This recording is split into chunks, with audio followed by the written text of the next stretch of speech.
ଏଇ ଯେଉଁ ମସ୍ତିଷ୍କ ରେଖା ଏଇଠି ଭାଙ୍ଗି ଯାଇଛି, ଏଇଟା ଗୋଟେ ବଡ଼ ଆକାରରେ ନିନ୍ଦା ଅପମାନର ଚିହ୍ନ। କିନ୍ତୁ ମସ୍ତିଷ୍କ ରେଖା ଏପଟେ ବଢ଼ିଛି, ଏଇଟା ଫେର ଟିକେ ଲାଗିଛି। ଏଇଟା ଗୋଟେ ମାନସିକ ଦୁଃଖ ବହୁ ଜୋରରେ ମିଳିବ ବୋଲି ବାହାଘର ପରେ ଅଛି।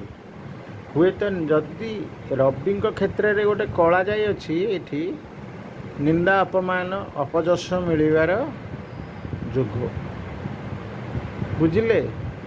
ରବିଙ୍କ କ୍ଷେତ୍ରରେ ନିନ୍ଦା ଅପମାନ ଅପଯଶର ରେଖା।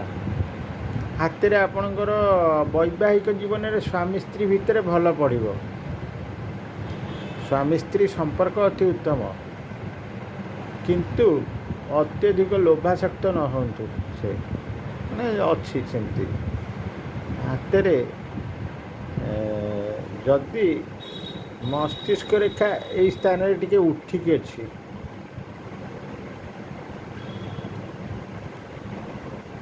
ମସ୍ତିଷ୍କ ରେଖା ଉଠିକି ରହିଲେ ରାଜନୈତିକ ପଲିଟିକାଲ ଲୋକ ବା ବଡ଼ ବଡ଼ ପଦବୀ ବ୍ୟକ୍ତିଙ୍କ ସହିତ ଭଲ ପଡ଼ିବ। ବୁଲାବୁଲିରେ ପ୍ରିୟ ରହିବେ।